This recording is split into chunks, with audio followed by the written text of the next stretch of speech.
ओम अज्ञानतिमिरान्धस्य ज्ञानञ्जनशलाकया चक्षुरुन्मीलितं नमः श्रीचैतन्यमनोभीष्टं स्थापितं येन भूतले स्वयं रूपकदा मह्यं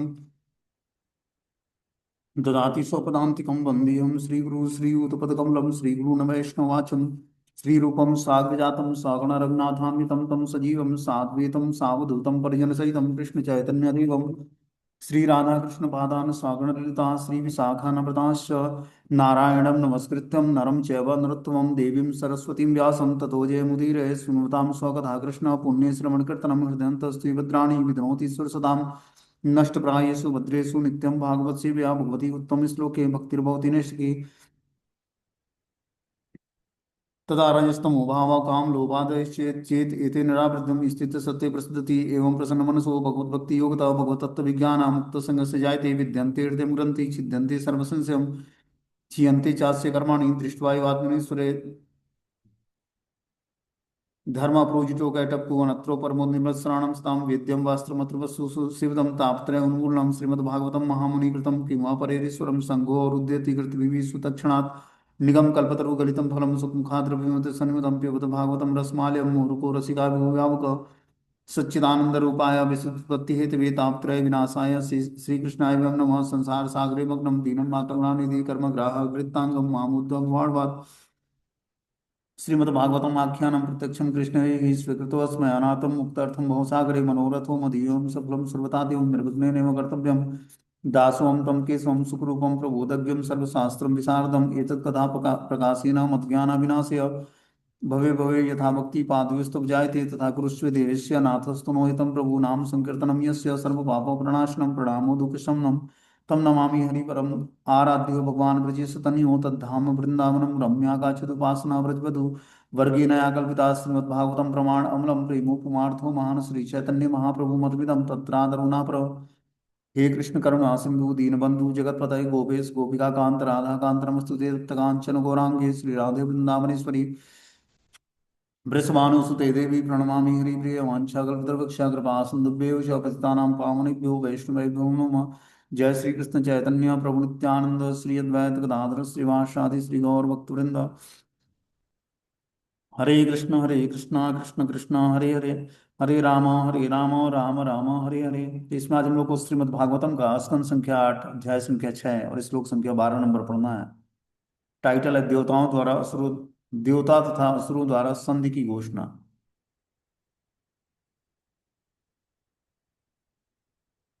बोलते हैं श्लोक में यथा अग्नि मेधस्य मृतम च गोसु भूव्यन्यमपुष्यमने च वृत्तिम योगे मनुष्या अधियन्ति हि त्वाम गुणेषु बुद्ध्या कवयो वदन्ति। जिस प्रकार काठ में अग्नि गाय के थन में दूध भूमि से अन्न तथा जल और औद्योगिक उद्यम से जीविका के लिए समृद्धि प्राप्त की जाती है, उसी तरह इस भौतिक जगत में मनुष्य भक्ति योग के अभ्यास द्वारा आपकी कृपा प्राप्त कर सकता है या बुद्धि से आपके पास पहुंच सकता है। जो पुण्यात्मा है वो इसकी पुष्टि करते हैं। तो यहाँ पर भगवान बता रहे हैं जो है सुखदेव गोस्वामी परीक्षित महाराज को बता रहे हैं कि जिस प्रकार काठ से अग्नि, गाय के थन से दूध, भूमि से अन्न तथा जल और औद्योगिक उद्यम से जीविका के लिए समृद्धि प्राप्त होती है, उसी प्रकार इस भौतिक जगत में मनुष्य भक्ति योग के अभ्यास द्वारा आपकी कृपा को प्राप्त कर सकता है। तो भगवान की कृपा को प्राप्त करने के लिए मात्र एक माध्यम है भक्ति योग का पालन करना। हमने बताया कि जो है परम सत्य का रियलाइजेशन व्यक्ति 3 कैटेगरी में करता है, ब्रह्म, परमात्मा और भगवान। तो जो व्यक्ति ब्रह्म का रियलाइजेशन करता है उसको भगवान या परमात्मा का रियलाइजेशन नहीं होता है। जो व्यक्ति परमात्मा का रियलाइजेशन करना चाहता है ध्यान करके, तो उसको ब्रह्म और परमात्मा दोनों का रियलाइजेशन होता है। लेकिन भक्ति जो करता है वो ब्रह्म, परमात्मा और भगवान तीनों का रियलाइजेशन कर पाता है। तो भक्ति योग सरल है। क्या करना है? चैंटिंग, डांसिंग और फिस्टिंग, 3 चीजें करनी है और भगवान को धीरे धीरे हम रियलाइज करेंगे अपने जीवन में। तो भगवान को अनुभूति करने के लिए प्रहलाद महाराज ने 9 मेथड बताए हैं। श्रवणम, कीर्तनम, विष्णु स्मरणम, पाद सेवनम, अर्चनम, वंदनम, दास्यम, साख्यम, आत्मनिवेदनम। जिसमें से कलयुग के लिए श्रवण करना और कीर्तन करना बहुत ही आवश्यक है। ये 2 मेथड कलयुग में बहुत ही पावरफुल हैं। और जब हम भगवान के कथाओं को सुनते हैं, श्रीमद् भागवतम को, तो श्रीमद् भागवतम कथा क्या करता है? नष्ट प्रायेषु भद्रेषु नित्यम भागवत सेव्या भगवती उत्तम श्लोके भक्तिर्भवति नैष्ठ की। हमारे हृदय में नैष्ठ की भक्ति जागृत करता है। नेक्स्ट की मतलब निष्ठा लेवल की भक्ति। हमारे जितने भी अनर्थ हैं सारे जो है नष्ट हो जाएंगे, बस रोज अगर जब हम श्रीमद् भागवतम पढ़ते हैं या सुनते हैं तो। और क्या होगा, निष्ठा लेवल की भक्ति जागृत होगी, धीरे धीरे हम अपने अनर्थों से छूट जाएंगे और भगवान के चरणों में धीरे धीरे प्रीति जागृत होगी हमारी श्रीमद् भागवतम सुनने से। और चैंटिंग करना है, जपा करना है। नाम संकीर्तन से क्या होता है, समस्त पाप नष्ट हो जाते हैं हमारे। नाम संकीर्तनम यस्य सर्व पाप प्रणाशनम, सारे पाप हमारे नष्ट हो जाएंगे।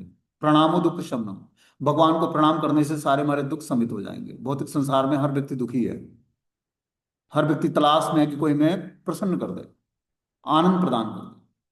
आनंद के स्रोत में वो अलग अलग चीजों में आनंद खोजता है, ठीक है ना। बच्चे गेम में आनंद खोजते हैं, माता पिता बच्चों के साथ आनंद खोजते हैं। तो अलग अलग स्रोत है आनंद लेने का, लेकिन आनंद मिलता नहीं है, क्षणिक आनंद मिलता है और क्या होता है, कुछ ही देरों में समाप्त हो जाता है। वास्तविक आनंद क्या है, परम आनंद, जब भगवान कृष्ण से हम जुड़ेंगे। जुड़ने का माध्यम क्या है, जुड़ने का माध्यम है भगवान के नाम का जप करना। जब हम भगवत नाम का जप करेंगे और संकीर्तन, तो धीरे धीरे हम भगवान से अपने को जुड़ा हुआ फील करेंगे। हर व्यक्ति के जीवन में खालीपन है, ठीक है ना। जितना ही बड़े सिटी में रहने वाले लोग हैं उतना ही अपने को खालीपन फील करते हैं, महसूस करते हैं कि कोई होता जो हमें आनंद देता। तो अपने को इंगेज करते हैं जॉब में, बिजनेस में, फोन में, टेलीविजन में, क्योंकि माध्यम नहीं पता है कि हमें इंगेजमेंट कहाँ करना है अपने समय को। तो इंगेज करना है भगवान के संकीर्तन में। जब हम भगवान के संकीर्तन में अपने टाइम को इंगेज करेंगे तो धीरे धीरे आनंद मिलेगा हमें। और जो वो आनंद होगा वो हमारे वास्तविक आनंद होगा, क्योंकि हमारा नेचर है भगवान की सेवा। बता रहे हैं यहाँ पर कि जो है, यद्य भगवान निर्गुण है, इस भौतिक जगत के भीतर नहीं पाए जाते, तथापि सारा भौतिक जगत उनमें व्याप्त है। जैसा कि भगवत गीता में कहा गया है, यह भौतिक जगत भगवान की भौतिक शक्ति के प्रसार के अतिरिक्त कुछ भी नहीं है और सारा जगत उन्हीं पर टिका है। फिर भी भगवान को यहाँ पर नहीं पाया जा सकता है, किंतु भक्ति योग के अभ्यास द्वारा भक्त भगवान को दर्शन कर सकता है। सामान्यतः कोई व्यक्ति तब तक भक्ति योग का अभ्यास प्रारंभ नहीं करता जब तक उसने पूर्व जन्म में इसका अभ्यास न किया हो। तो बता रहे हैं कि यद्य भगवान निर्गुण है, इस भौतिक जगत के भीतर नहीं पाए जाते हैं। इस भौतिक जगत में वही जीवात्मा पाए जाते हैं जो तीन गुणों के अंदर में है। लेकिन भौतिक जगत में भगवान का भी प्रेजेंस होता है, भगवान भी आते हैं अवतार लेकर, लीलाएं संपन्न करते हैं। तो भगवान का हर एक कार्य जन्म कर्म चमे दिव्यम, वो दिव्य स्तर पर होता है। भगवान तीन गुणों से परे होकर इस धराधाम पर भी प्रकट होते हैं, तो तीन गुणों में टच नहीं करते, क्योंकि वो सच्चिदानंद फॉर्म में होते हैं। हम लोग क्या है, अभी पांच पंचभूतों से बना हुआ शरीर है। मन बुद्धि अहंकार और आत्मा उसमें प्रवेश करती है और फिर शरीर एक्टिव हो जाता है। लेकिन भगवान का शरीर ऐसा नहीं, भगवान का शरीर क्या है, सच्चिदानंद है। सच्चिदानंद विग्रह है भगवान, सच्चित आनंद से बने हैं। हम लोग का आत्मा अलग है, शरीर अलग है, भगवान का ऐसा नहीं है। भगवान क्या है, पूर्ण रूपेण एब्सोल्यूट सत्यता के प्लेटफॉर्म पर है। वही बता रहे हैं कि यद्यपि भगवान निर्गुण है, किंतु इस भौतिक जगत के भीतर नहीं पाए जाते, तथापि सारा भौतिक जगत उनसे व्याप्त है। जैसा कि भगवत गीता में कहा गया है, यह भौतिक जगत भगवान की भौतिक शक्ति के प्रसार के अतिरिक्त कुछ नहीं है। भगवान ने अपनी भौतिक एनर्जी को वितरित करके भौतिक संसार बनाया है। क्या करने के लिए, हम जीवात्माओं को आनंद प्रदान करने के लिए। हम सभी भगवान के धाम में भगवान जैसे ही आनंद प्राप्त करने के लिए हमारे अंदर इच्छा जागृत हुई, तो भगवान ने बोला कि अगर जो तुम्हें हमारे जैसा ही भोग करना है तो भौतिक संसार में जाओ, वहां पर सब कुछ तुम्हें सुविधाएं मिलेंगी। यहाँ भौतिक संसार में फैसिलिटी मिलती है हमें, धन कमाने की, अपोजिट सेक्स के प्रति आकर्षण, चाहे और भी वो सारी चीजें हैं, अच्छा खाना अच्छा पहनना, चाहे जो भी फैसिलिटी चाहिए, सब कुछ भगवान देते हैं। क्या करने के लिए, भोग करने के लिए, क्योंकि उसने इच्छा ही ऐसी की भगवान से। तो भौतिक संसार में इन इच्छाओं को तृप्त करने के लिए सारी सुविधाएं देते हैं भगवान, और इच्छाओं को तृप्त करके व्यक्ति धीरे धीरे उससे उब जाता है। लेकिन जितना ही तृप्त करना चाहता है उतना ही फंसता भी जाता है। एक समय ऐसा आएगा जब उसको लगेगा कि ये चीजें, इससे हटकर हमें कुछ करना चाहिए, क्योंकि मनुष्य का नेचर है, वो अपने जीवन में चेंजेस लाना चाहता है, बदलाव लाना चाहता है। तो बदलाव लाने के लिए हमें क्या करना पड़ेगा, बदलाव लाने के लिए भगवान से जुड़ना पड़ेगा, कि धीरे धीरे हम अपने राजसी और तामसिक गुणों से ऊपर उठकर सात्विक गुणों को धारण करें। और जैसे हम सात्विक गुण में आएंगे, वैसे ही हमारे अंदर दिव्य चीजों का समावेश होने लगेगा, दिव्य चीजें आने लगेंगी। फिर हम धीरे धीरे भगवान की भक्ति की तरफ मुड़ेंगे। और फिर जिस पाथ से हम विमुख हुए थे उसी पाथ पर फिर चलना शुरू करेंगे। तो ये है भगवान का भौतिक संसार का निर्माण करना, कि जीवात्मा किसी तरीके से भोग की जो उसकी इच्छाएं हैं समाप्त करके और हमारे पास कैसे वो वापस आ सके। इसलिए भगवान ने भौतिक संसार बनाया है। इसलिए नहीं कि भोग करते जाओ और रोग बढ़ाते जाओ, ऐसा नहीं है। भगवान ने भौतिक संसार बनाया है कि जितना आपका नेचर है भोग करने की टेंडेंसी उसको पवित्र करके और मुझे तत्व से जान लो फिर से। क्योंकि हम सभी जीवात्मा भगवान के अंश हैं, अंश हैं, और हमारा मूड क्या है, सेवा का। तो जब जीवात्मा को प्रभुत्व जताने की इच्छा जागृत होती है तब वो भगवान के धाम से विमुख होता है। और इस भौतिक संसार में हर एक व्यक्ति स्वामी बनना चाहता है। और आध्यात्मिक जगत में हमें एक सेवक बनाने की ट्रेनिंग दी जाती है कि हमें सेवक बनना है। तो हम संस्थाओं में आ भी जाते हैं, एजुकेट भी, शिक्षाएं भी लेते हैं, और जो है मंत्र जाप भी करते हैं, दीक्षा भी ले लेते हैं गुरु से। लेकिन सभी का उद्देश्य सेवक बनना नहीं है। सेवक तो वही बनेगा जो ध्यान पूर्वक मंत्र जाप करेगा, क्योंकि ये मंत्र ही हमें शरणागत करता है भगवान के प्रति। जितना ही हम ध्यान पूर्वक इस मंत्र का जाप करेंगे उतना ही अपने को भगवान के प्रति शरणागत फील करेंगे। ये भौतिक संसार दुखालयम अशाश्वतम असुखम लोकी लगेगा। ऐसा लगेगा कि ये संसार जो है दुखालय है, दुखों का घर है, और यहाँ पर सुख नहीं है, परमानेंट नहीं है, टेम्परोरी है। कब लगेगा? जब ध्यान पूर्वक हम महामंत्र का जप करेंगे। देखो, कंफर्टेबल सिचुएशंस में मंदिर के अंदर रहने वाले सन्यासी ब्रह्मचारी हैं, गृहस्थ आश्रम में रहने वाले गृहस्थ भक्त हैं, तो व्यक्ति को अनकंफर्टेबल कब लगेगा? कब वो भगवान के नाम की शरण ग्रहण करेगा और आचार्यों के मूड में आकर उस उद्देश्य को जानना चाहेगा कि आखिर आचार्यों ने हमें देने देने के लिए क्या आए थे। गोलोक गोलोक और प्रेम धन हरिनाम संकीर्तन, जो गोलोक का प्रेम धन है हरिनाम संकीर्तन में। तो ये कब सिचुएशंस ऐसा आएगा कि जब व्यक्ति हृदय से नाम जप करेगा और भगवान के शरणागत होगा। 10 साल, 12 साल, 15 साल हो जाता है, मंदिर के अंदर भी रहने वाले भक्त हैं चाहे बाहर भी रहने वाले गृहस्थ भक्त हैं, तो क्या उनको अनकंफर्टेबल फील होता है? नहीं होता है। मंदिर के अंदर बढ़िया प्रसादम है, सब कुछ अच्छे ड्रेस हैं, लुक वाइज डीडीज अच्छे हैं, डिवोटीज अच्छे हैं, वातावरण अच्छा है, पवित्र है। तो उस कंफर्टेबल वातावरण से व्यक्ति निकल कर कैसे नाम जप करेगा, कैसे भगवान को शरणागत होगा? भगवान का शरणागत होने का मतलब ये नहीं है कि फर्स्ट क्लास फैसिलिटी हर मंदिर के अंदर है तो भगवान के शरणागत हैं। मंदिर के अंदर रहते हुए भी हम शरणागत नहीं हो सकते। और एक बाहर आने वाला डिवोटी हो जिसका कोई आश्रय ना हो, मात्र एक आश्रय हरिनाम हो, तो वो ज्यादा भगवान के शरणागत। अनकंफर्टेबल सिचुएशंस में की गई भक्ति भगवान के हमें करीब लाती है। भगवान जब अपने भक्तों पर कृपा करते हैं, देखो पांडवों पर कृपा किया भगवान ने, क्या दिया? अनफेवरेबल कंडीशन दिया।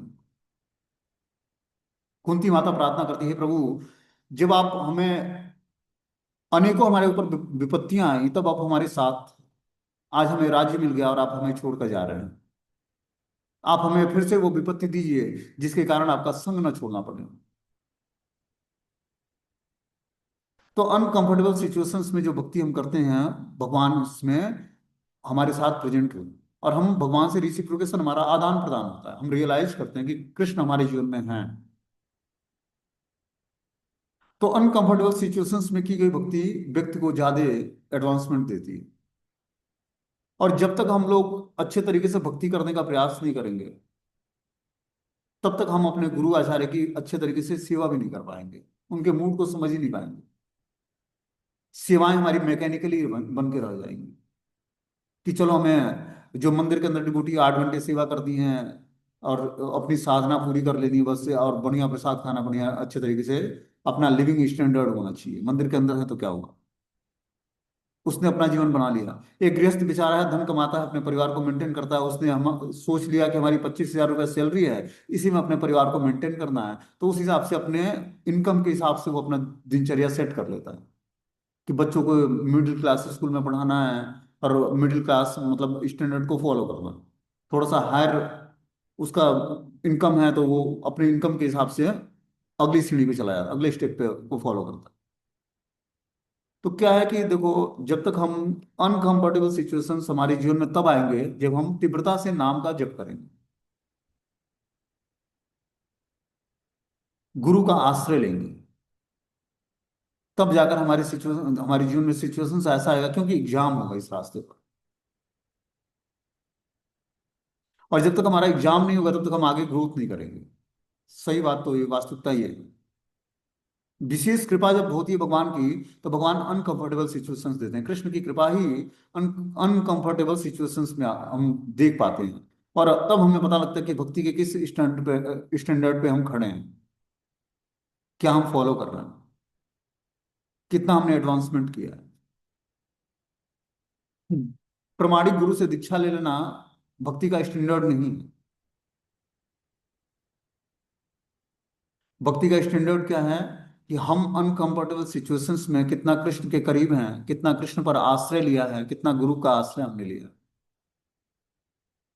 कितना हमने शास्त्रों की बातों को सुनकर अपने मन बुद्धि को एकाग्र किया। देखो, ये सारे जितने भी शास्त्र लिखे गए हैं आचार्यों के द्वारा, ये प्रमाणिक शास्त्र हैं। ये इसलिए दिए गए हैं कि हमारे पास जब जब व्यक्ति बुद्धि में स्थिर होता है, ज्ञान में स्थिर होता है, तो ज्ञान से अगला स्टेप होता है वैराग्य। जब उसके अंदर ज्ञान होगा आध्यात्मिक, तब वो धीरे धीरे वैराग्य की तरफ आगे बढ़ेगा। वैराग्य मतलब भौतिक चीजों को भगवान की सेवा में कैसे लगानी है, ये वैराग्य है।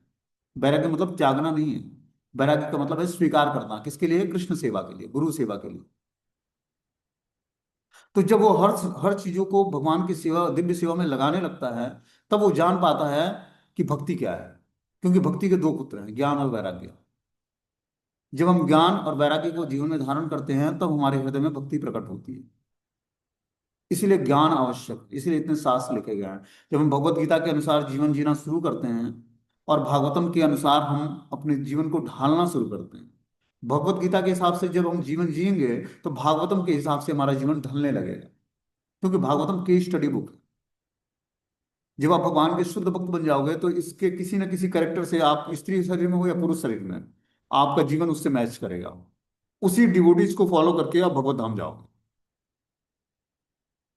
क्योंकि इसमें ऐसा कोई डिवोटी नहीं है। 81 तरह के रूप गोस्वामी भक्त बना बताते हैं कि 81 तरह की क्वालिटी होती है भक्तों को।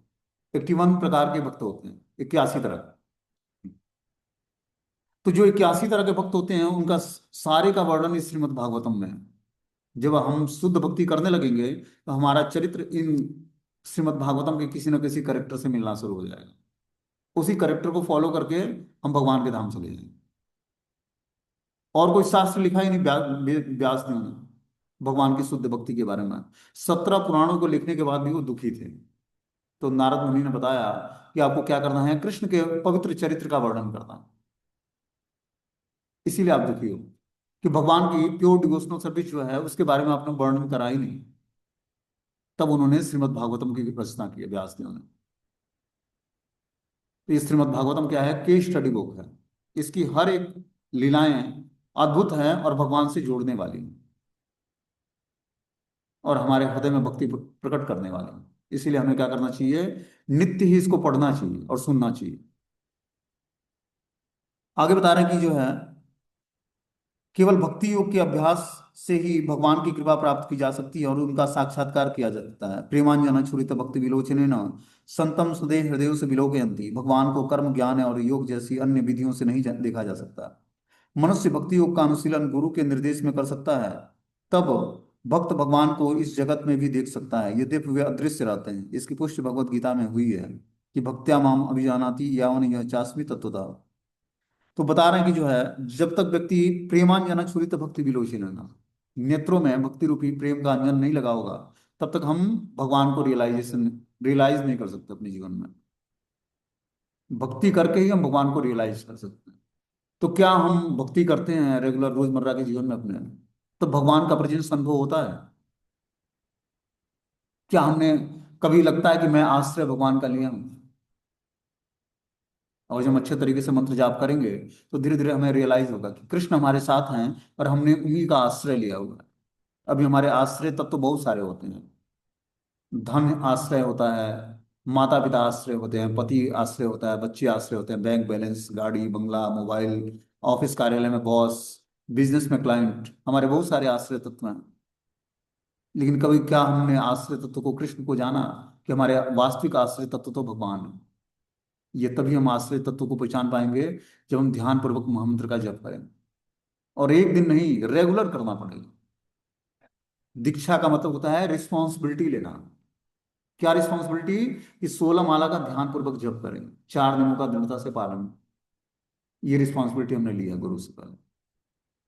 ये उन्होंने हमें रिस्पॉन्सिबिलिटी दी कि पूरे जीवन भर इसको कैरी करना है। तो हमें इसको निभाने के लिए ध्यान पूर्वक महामंत्र का जाप, हम सेवा, महामंत्र छोड़कर और सेवा करने लगे। ये सेवा इंपॉर्टेंट है, सेवा भी इंपॉर्टेंट है, निश्चित रूप से करनी चाहिए। लेकिन पहले अपनी साधना इंपॉर्टेंट है, क्योंकि वो गुरु ने हमें दिया है पहले कि आप ध्यान पूर्वक महामंत्र का जाप करो। तो जाप करने का जैसे मेथड बताया गया शास्त्रों में, हमें क्या करना चाहिए? उच्चारण करते हुए पहले कानों से सुनना है। जब हम ध्यान पूर्वक महामंत्र का उच्चारण करेंगे और ध्यान पूर्वक उसको सुनेंगे, और कोई प्रोसेस नहीं है। क्या हमने बताया जपा के मेथड में कि ये जो इस पल मैं मंत्र जाप कर रहा हूं इसी को सुनना है, ये माइंड को काम दे देना, वर्क दे देना। कि माइंड क्या करे? बस एक चीज का चिंतन करता रहे कि जस्ट इस पल में मैं जो मंत्र जाप कर रहा हूं इसी को सुनना है, अगले पल में नहीं। जो जस्ट इस पल में मैं मंत्र जाप कर रहा हूं उसी को ध्यान पूर्वक सुनना है, ये उसको काम दे देना है। और कानों से ध्यान पूर्वक मंत्र सुनना है, मुंह से, जीवा से उच्चारण करना है। फिर हमारे जपा में धीरे धीरे परफेक्शन आए। 99.9% हमारी साधना भक्ति जो है हमारी जपा पे डिपेंड करती है। और वास्तविक सेवा ही गुरु की है कि हम जपा को ध्यान पूर्वक करें। ये सारी सेवाओं का मेन उद्देश्य क्या है? कि हमारी जपा में श्रद्धा से लेकर और प्रेम तक का मार्ग हमें तय करना है इस जीवन में। हमारी अभी कोमल श्रद्धा हुई गुरु के प्रति, शास्त्रों के प्रति, साधुओं के प्रति, भक्तों के प्रति, हरि नाम के प्रति। उस कोमल श्रद्धा को दृढ़ करने के लिए हमें क्या करना पड़ेगा?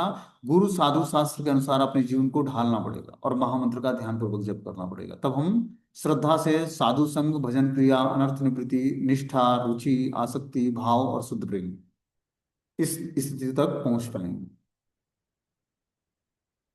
तो जब तक हम ध्यान पूर्वक महामंत्र का जाप नहीं करेंगे तब तक हमारी भक्ति जो है शुरू नहीं होगी। चाहे अब उस ध्यान पूर्वक जप करने में हमें दीक्षा के बाद 10 साल लगे, 12 साल लगे, 15 साल लगे, या 2 साल में हम परफेक्शन प्राप्त कर लें, ये डिपेंड करता है अपने।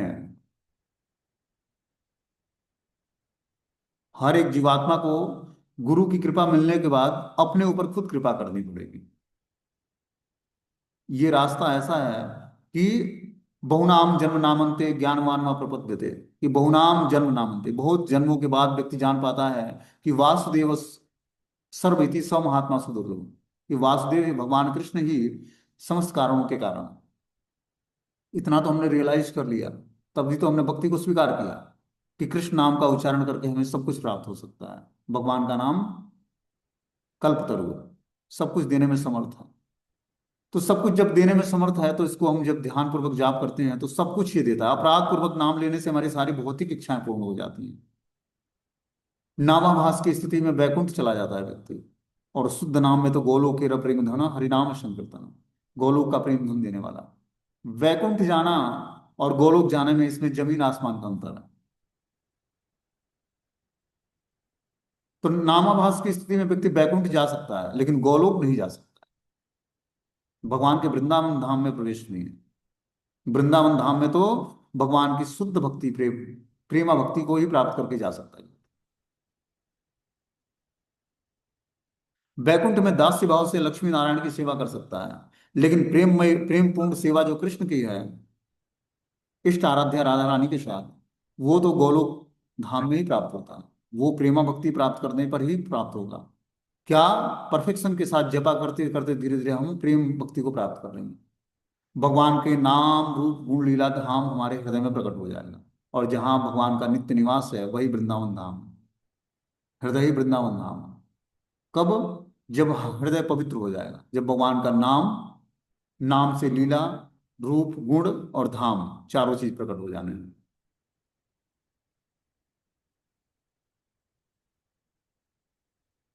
तो इसका फाउंडेशन क्या मिला हमें? कि नाम जप से ही सब कुछ प्राप्त हो जाना। और इसके अलावा जो हम सेवाएं करते हैं, बहुत बिजी हूँ प्रभु जी, कोई और टाइम नहीं मिलता जपा करने का, तो इसका क्या मतलब? सेवाओं का उद्देश्य है कि हम अपने परफेक्शन लाए अपने जपा में, भगवान की कथाओं को सुनने में, भगवान को प्रणाम करने में, भगवान को ग्लोरीफाई करने में, इसमें परफेक्शन लाना है। हम बहुत सारी सेवाएं कर लेंगे, भगवान को ग्लोरीफाई नहीं किया, भगवान को प्रणाम नहीं किया, चैंटिंग नहीं किया, श्रीमद् भागवतम भगवत गीता को पढ़ा नहीं, कथा नहीं सुना, तो भक्ति का क्या करा हम? तो हमें क्या करना है, इन चीजों को जब हम करेंगे, मॉर्निंग प्रोग्राम हम जब दृढ़ता से करेंगे अपने घर में या मंदिर में, जैसे हमारे लिए कंफर्टेबल सिचुएशंस हो, उस कंफर्टेबल सिचुएशंस में जब हम इन चीजों को ऑपरेट करेंगे अच्छे तरीके से, तब हम धीरे धीरे भक्ति को जान पाएंगे कि वास्तविक भक्ति है क्या। कुछ डिवोटी क्या करते हैं, मंदिर में चले जाते हैं, चलो भाई मंदिर में सेवाएं करनी है, वो प्रभु जी भी हमें सेवा में लगा देते हैं, चलो ये सेवा कर लो, वो कर लो, वो कर लो, उनका अपना गुडविल तो बढ़ाना है, लेकिन अगले डिवोटीज का प्रोग्रेस हो रहा है नहीं, उनको उनको उससे कुछ मतलब नहीं है। और डिवोटी भी लगे रहता है, अरे चलो प्रभु जी घंटे में सेवा कर रहा है, बहुत ही बड़े पोस्ट पर है। आपको कौन सा पोस्ट मिलना है? आपको कुछ पोस्ट नहीं मिलना है। उनका पोस्ट बढ़ता जाएगा, आपका आपकी भक्ति दिन पर दिन घटती जाएगी, और धीरे धीरे आउट हो जाओगे, न तो सेवा न साधना। जब तक साधना नहीं होगी तब तक सेवा नहीं होगी। इसीलिए हमें हमेशा जागृत अवस्था में रहना है कि हमने, हमारे गुरु महाराज ने हमें आदेश क्या दिया, क्या उस आदेश का हम दृढ़ता से पालन कर रहे हैं? उसके बाद हम चलो किसी की सेवा कर देते हैं तो अच्छी बात है, लेकिन अपनी साधना के बिहाव पर नहीं करनी है सेवा। पहले साधना को दृढ़ करो, तब जाकर सेवा करो। और सेवा भी आश्रम और वर्ण के हिसाब से होता है, मैं आपको बताऊं तो क्लियर, जिस वर्ण और आश्रम में हो, उस वर्ण और आश्रम के हिसाब से जब आप सेवा करोगे, तब आप वर्ण और आश्रम में प्रोग्रेस करो। बिना वर्ण आश्रम धर्म को फॉलो किए हुए भक्ति में व्यक्ति ग्रोथ नहीं करेगा। इसीलिए भगवत गीता में भगवान ने वर्ण आश्रम धर्म को स्थापित किया है। ये भगवान के द्वारा स्थापित है, ब्राह्मण क्षत्रिय वैश्य और शूद्र, ब्रह्मचारी गृहस्थ वानप्रस्थ और सन्यासी। अब गृहस्थ आश्रम में रहने वाला व्यक्ति ब्रह्मचारी के नियम का पालन करता है, ब्रह्मचारी व्यक्ति के अंडर में जाकर सेवा करता है, उसको वानप्रस्थी या सन्यासी की सेवा करनी चाहिए। अब ब्राह्मण है, शूद्र के वहां काम करता है, तो क्या है? ये वर्ण और आश्रम की व्यवस्था ही गड़बड़ है। तो शास्त्रों को पढ़कर जब हम प्रैक्टिकली अपने जीवन में सोचेंगे नहीं उसके बारे में, मनन नहीं करेंगे, मनन और निध्यासन, निध्यासन मतलब प्रैक्टिकली उसको जीवन में कैसे उतारा, तब तक हमारा ग्रोथ नहीं है। 10 साल 12 साल हो जाएगा कि किसी तरह 16 माला का जो जब कर लिया, अब चलो सेवा में लग जाओ। क्या सेवा कर रहे हो? पता नहीं, सेवा चल रही है। और इस तरह से लंबा टाइम हम निकाल देते हैं, जीवन का बहुत सारा समय ऐसे ही व्यर्थ चला जाता है और कुछ हाथ नहीं लगता है। कहाँ 12 साल पहले भी उसी स्थान पे थे, उसी तरह जपा रो रो के कर रहे थे, नींद आती थी जपा में, और जो है माला छूट जाती थी हाथ से, मुंह से लार टपकने लगता था, वही स्थिति आज भी है। तो फायदा क्या हुआ? उन सेवाओं का बेनिफिट क्या मिला हमें? क्या हमारे नाम, भगवान के नाम और कथाओं में रुचि जागृत हुई? क्या हमारी कॉन्शियसनेस जो है, जो मेटेरियल पाथ पर है, स्पिरिचुअलाइज हुई? नहीं हुई। ये सारा प्रोसेस किस लिए है? कि हम अपने मेटेरियल कॉन्शियसनेस को धीरे धीरे स्पिरिचुअलाइज करें, आध्यात्मिक बनाएं।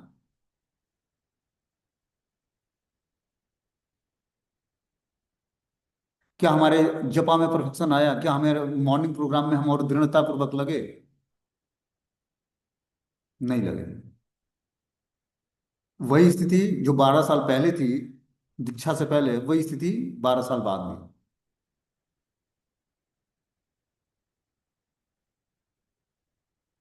तो सेवाओं का उद्देश्य क्या है?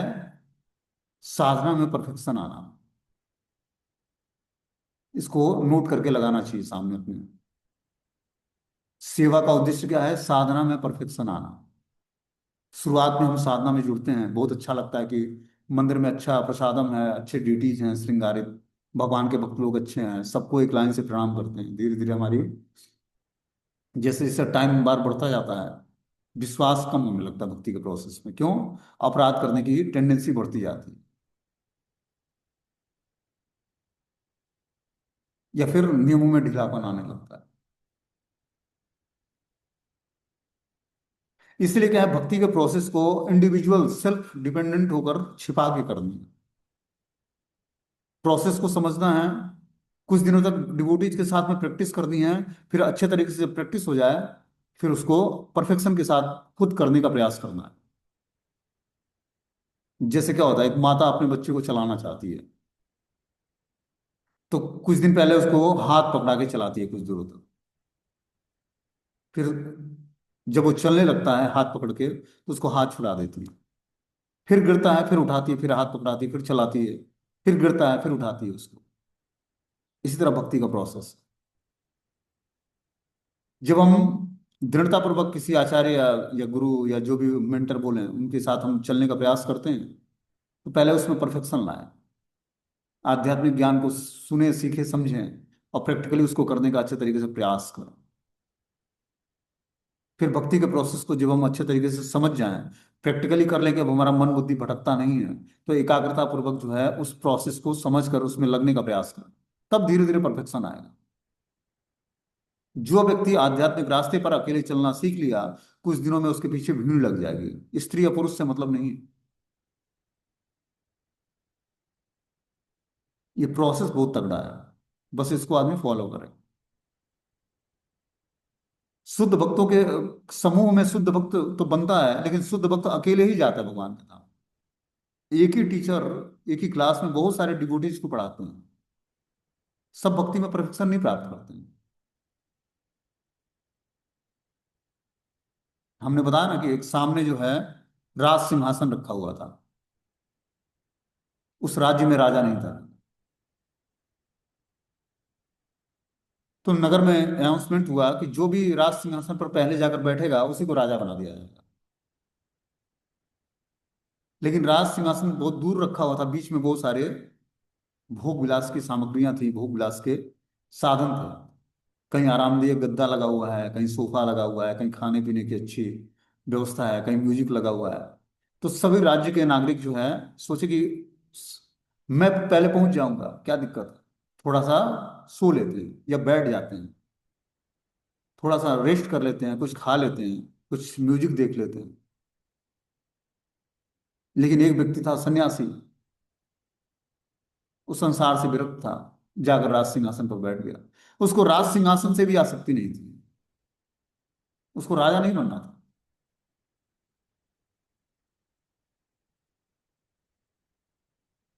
तो जब तक व्यक्ति बिना अनासक्त हुए भगवान की सेवा नहीं करेगा, तब तक वो पद प्राप्त नहीं होने वाला, जिस पद की कामना हम सभी को है।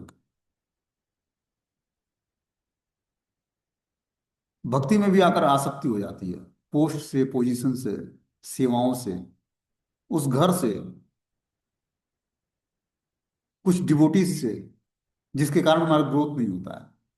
ये भी है, भक्ति में डिवोटीज से आसक्त होने के कारण हमारा ग्रोथ नहीं होता।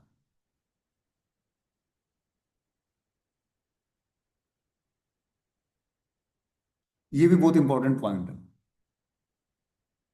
हम जिस परिवेश में रहते हैं, वो जो 10 मूर्ख व्यक्ति है, और हमें लगता है कि ये भक्ति अच्छे तरीके से नहीं कर रहा है, लेकिन हम उस एसोसिएशन को छोड़कर आगे बढ़ेंगे नहीं, क्योंकि आसक्ति ऐसा है कि ये नहीं रहेंगे तो मेरा क्या होगा। इसीलिए बहुत सोच समझ के इस बात पर चलना है, और इस बात पर चलने के लिए व्यक्ति को बहुत कुछ त्यागना पड़ेगा। एसोसिएशन भी कभी कभी त्यागना पड़ता है, तब जाकर उस धीरे धीरे वो परफेक्ट एक वे मिलेगा उसको। वस्त्र बदल लेने से, बहुत पहले दीक्षा ले लेने से कोई सीनियर नहीं बनता है। कि कोई 50 साल पहले दीक्षा ले लिया सीनियर, उसकी कॉन्सियसनेस, उसका व्यवहार कैसा, वो डीलिंग कैसे करता है डिवोटीज से, उस पर डिपेंड करता है। उसके अपना भक्ति का स्टैंडर्ड क्या है, किस तरह से वो फॉलो करता है, किस तरह निगेटिव सिचुएशंस को अपने किस तरह वो हैंडल करता है। ये ज्यादा इंपॉर्टेंट पॉइंट है। ये ज्यादा इंपॉर्टेंट पॉइंट नहीं कि मैं 25 साल से कृष्ण मोहन अमृत संघ में हूँ।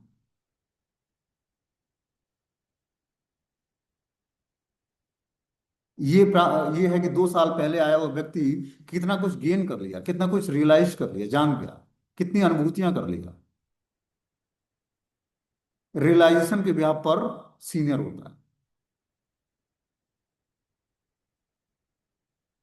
पोस्ट के भरोसे नहीं कि बहुत बड़े पोस्ट पे हैं जी, ये इसलिए बहुत ही बड़े भक्त हैं।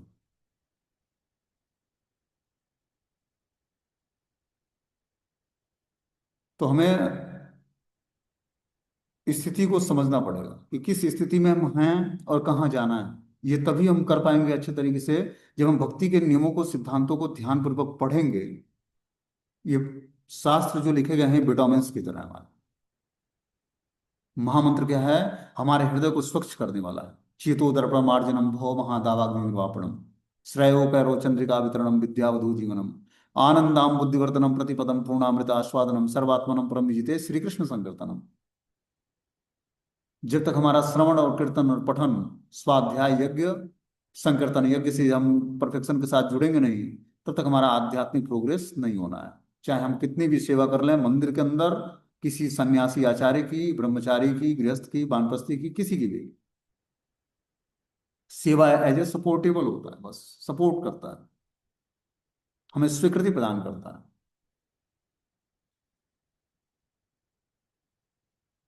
और नाम जप की स्वीकृति तो नाम जप से ही आती है, आपको क्लियर बताऊं तो। इच्छा ही तभी जागृत होगी जब हम नाम जप करेंगे। क्वांटिटी बढ़ानी है, क्वालिटी तो अपने आप सुधर जाएगी ना। क्योंकि भक्ति का प्रोसेस ही, जपा का प्रोसेस ही अपने आप में बहुत ही स्ट्रिक्ट है। वो परफेक्शन आएगा ही आएगा, लेकिन हमें जो वे बताया गया है कि श्रवण करना है, उसको सुनना है ध्यानपूर्वक, और ध्यानपूर्वक 16 माला का, 16 अक्षरों का उच्चारण करना है, वो आवश्यक है। ठीक है, हरे कृष्ण। कोई क्वेश्चन है तो आप लोग पूछ सकते हो, 1 मिनट है, नहीं तो मीटिंग क्लोज हो जाएगा।